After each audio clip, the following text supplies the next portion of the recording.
Hello everyone, welcome back to my channel, and today I'm going to show you whether or not you can use the DJI Osmo Action, which is an action camera, and use it as your studio camera or your main camera. Let's do this.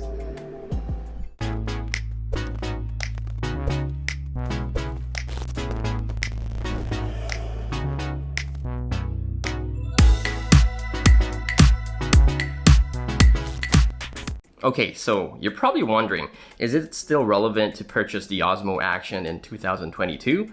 And especially if you are on a budget and you want to find a camera that is actually cheap to start your vlog or probably start your YouTube channel? Well, if you're wondering whether or not you can use the Osmo Action, I would say yes, because actually the footage and the sound that you're actually watching and listening to right now is actually coming from the Osmo Action. And I'm actually using an external mic connected through an audio adapter by Cynova. Okay, I will show you what it looks like later.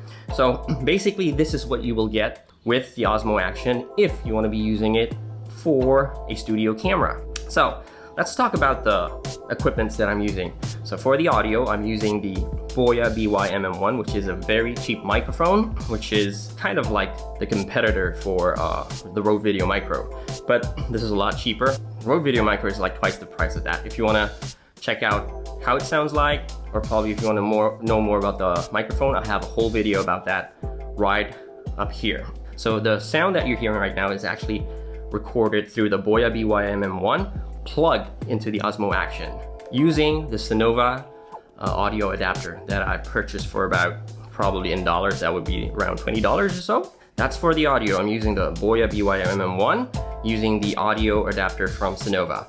And for the tripod, I'm actually using a very cheap mini tripod by Ulanzi. It's a little tripod which is very useful in pretty much in every kind of situation. And then you're probably wondering what I use for the lighting. So basically I'm using the studio lighting by Godox. It's the ML60 series. It's a very small, compact, continuous lighting by Godox, and I'm actually using a white umbrella. So I actually have a softbox with a grid, which is awesome. So let me show you just for a second. Okay, I actually have this. Okay, the softbox with the honeycomb, and the series would be the 80S85S. Sorry, the 80S85S. So this is how it looks like. If I were to use this, I mean, the lighting should be a lot better. But just to keep things simple, I'm just using a basic white umbrella. So this is much more affordable. If you have one at home, you can use it straight away, right? Well, the reason why I chose the umbrella over the softbox is because it's a lot easier to set up. And actually I'm getting a lot more light on my face because it spreads. I kind of like the light spill. Since you're using the Osmo Action, which is a very, very tiny sensored action camera, you're gonna be needing a lot of light. You're gonna be needing a lot of light. So yeah, I'm using the ML60 with the white umbrella, and this is what you get. And you're wondering, what light am I using on my left side right here? So basically I'm just using a regular light that I purchased from IKEA. It's a very cheap lighting, probably around $3 to $4. And yeah, I set it up to this side just to get more light coming from the left side of my face to make the video much more interesting. It functions as a practical light. So if I were to turn it off, it'll look like pretty much like this. Okay, which is still good, but I want a little bit of color. Let me turn it back on. Yeah, I think that this looks a lot more interesting. Well, again, it depends on what you like. Yeah, that's practically it. I'm using the Boya BY MM1 as the external mic plugged in through the Cynova audio adapter to my Osmo Action. And again, the Cynova only cost me around $20.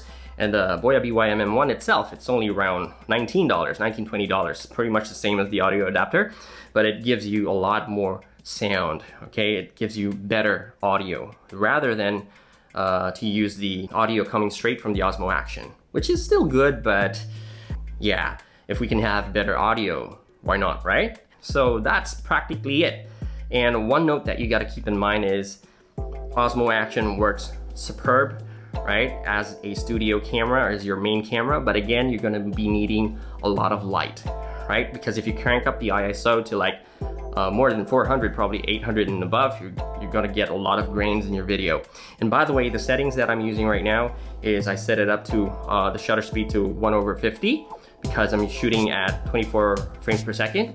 And then also the ISO, I keep it in 200. Okay, I could go to 400, but since the Godox ML60 is adjustable, so the light on my ML60 is only 20%. I could get better quality of light if I were to crank up the lighting, but again, my preference is I can do it. I can adjust the lighting in post in my in Final Cut Pro 10. You're gonna need a lot of light because it's a tiny sensor camera, and if you crank up the ISO to 800 and above, you'll get a lot of grain on your video, and it's just gonna look muggy. All right? If you have these kind of questions in mind, will the Osmo Action work as a studio camera? Yes, but you're gonna be needing a lot of light. So normally I just keep my ISO in 100, probably 200 the most. But in broad daylight, if you wanna take it outside, this is a very perfect camera. So yeah, hopefully this is valuable to you. And if you like this kind of content, please subscribe to my channel. And I'll be doing a lot more music content in the future. All right, until then, see ya.